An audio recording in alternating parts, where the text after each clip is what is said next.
अनुरोध करते हैं कि कृपा करके 1 वर्ष हो गया है। कोई भी मनुष्य का बच्चा 1 वर्ष तक रहता है माँ का गर्भ में, अगर रहेगा तो क्या हाल होगा। लेकिन यहाँ पर वेदव्यास के पुत्र अपने पत्नी के गर्भ में रहते हैं, बाहर आने के तैयार नहीं, और कहते हैं कि मैं तो बाहर नहीं तात आऊंगा,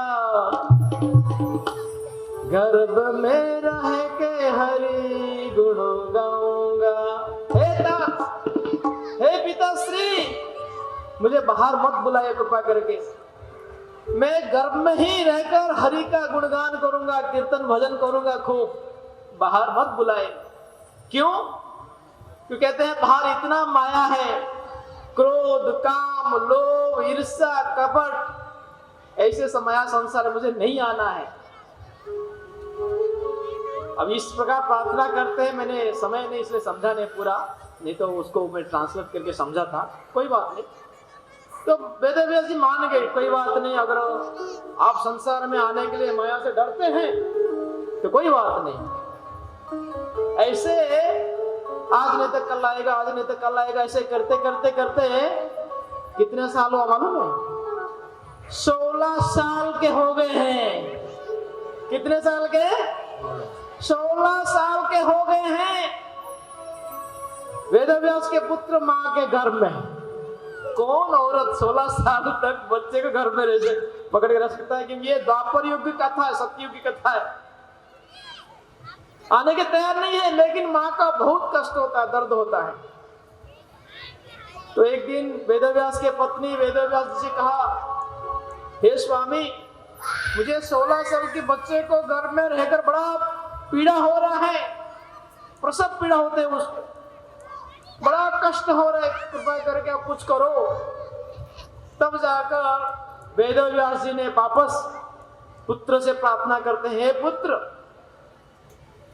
तुम तो संसार के माया से डरते हो, इसलिए आने के लिए चाहते नहीं हो, लेकिन तुम्हारा माँ के लिए तो सोचो। माँ का बहुत दर्द होता है, माँ को बहुत पीड़ा होता है। कोई भी 16 साल तक कोई बच्चा अपने माँ के घर में रहता है क्या? इसलिए कुछ तो करो। तब वेदव्यास के पुत्र ने कहा, पिताश्री, मैं मां का दर्द कष्ट भी नहीं दे सकता हूं, इसलिए मैं बाहर आ सकता हूं, लेकिन एक शर्त है। क्या शर्त है? जैसे मैं बाहर आऊंगा, बाहर जन्म लेते ही मेरे प्रभु, मेरे गिरधरी गोपाल, श्री हरि, श्री नारायण, श्री विष्णु, साक्षात श्री कृष्ण का दर्शन करना चाहता हूं। अगर आप भगवान कृष्ण को, मेरे प्रभु गिरधरी गोपाल हरि को मेरे सामने खड़ा करेंगे तो मैं बाहर आ जाऊंगा। ये शर्त रख लिया।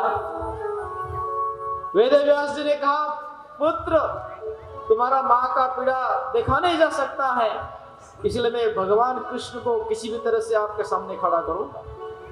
वेदव्यास तपस्या में लग गए।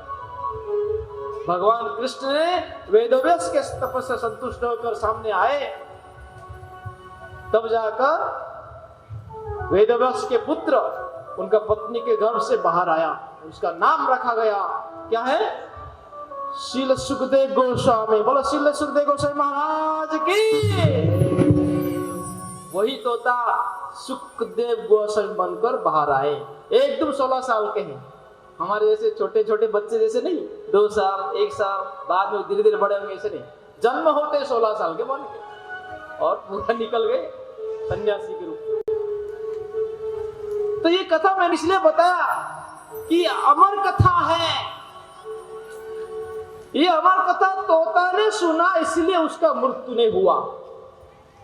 भगवान शिव जी का त्रिशूल भी तोता को मार नहीं पाए, और वो तोता सुखदेव गोस्वामी रूप में जन्म लिया। तो आज से हम 3 दिन वही अमर कथा को, भागवत कथा ज्ञान यज्ञ रूप में श्रवण करेंगे। कितना बड़ा भाग्य की बात है। तो यहां पर कोई कहेगा, प्रभु जी अगर वो सुना तो वो अमर हो गए, तो हम 3 दिन सुनेंगे। तो हम भी अमर हो जाएंगे या हमारा मृत्यु नहीं होगी? जी हाँ, इसका अर्थ ये नहीं है।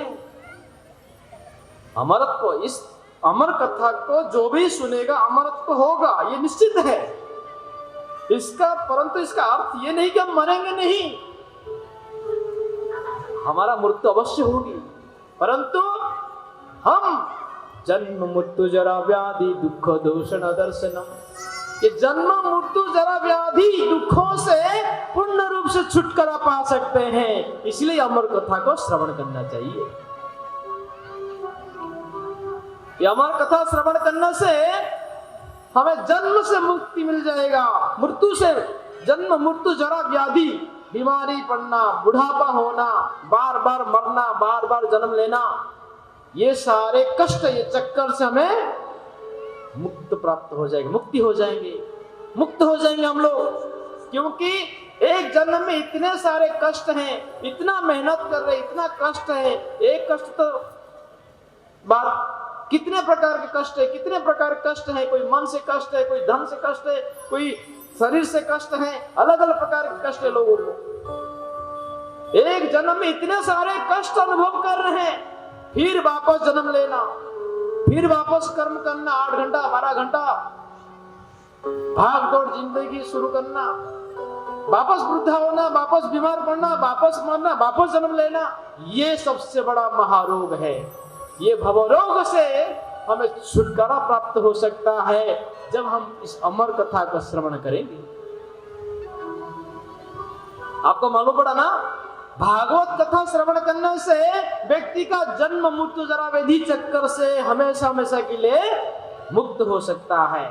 यद गत्वा न विनुतन्ते तद्धाम परमम मम। एक बार जो भी व्यक्ति भागवत कथा श्रवण करता है उन्हें मृत्यु तो होती है, किंतु एक बार मृत्यु होने के बाद सीधा वैकुंठ धाम प्राप्त होता है, और वहां जिसका जन्म होता है वैकुंठ धाम में, उस व्यक्ति का वापस संसार में जन्म नहीं होता है।